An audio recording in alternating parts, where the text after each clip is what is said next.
Hello students, this is ATN और मैं हूं मनीष झा। तो लाइन नंबर सेकंड लेकर आए हैं क्लास 9th का। चैप्टर का नाम आपको पता ही है, the fundamental unit of life.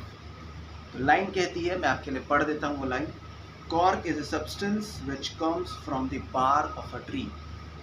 इस लाइन में आपको लग रहा होगा कि एक फैक्ट दिया हुआ है कि जो कॉर्क मटेरियल था which was isolated by Robert Hooke, वो कॉर्क मटेरियल किसी पेड़ के छाल से निकाला गया था। तो ये तो लाइन है, ये तो सिंपल लाइन है।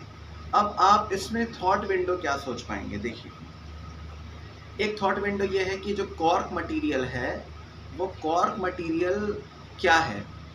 कोई सेल है, कोई पर्टिकुलर टिश्यू है? अगर वो एक टिश्यू है तो कौन सा प्लांट टिश्यू है? ये सारी चीज़ें आप सोच सकते हैं। दूसरी चीज़ आप ये सोच सकते हैं कि कॉर्क मटेरियल रॉबर्ट हुक के हिसाब से आइसोलेट किया गया from the bark of a tree. तो आप ये भी सोच सकते हैं कि जो कॉर्क मटेरियल है वो प्लांट के और किसी पार्ट से आइसोलेट किया जा सकता है क्या? किसी और पार्ट से, मतलब बार्क को छोड़कर किसी और पार्ट से कॉर्क निकाला जा सकता है क्या? ये दूसरी बात, ये दूसरा थॉट विंडो जो है वो आप जिसके बारे में सोच सकते हैं। तीसरी चीज़ आप सोच सकते हैं कि जो बार्क है, प्लांट का जो बार्क है, उसका रोल क्या क्या है? प्रोटेक्शन का हो सकता है, क्या रेस्पिरेशन में भी हेल्प करता है?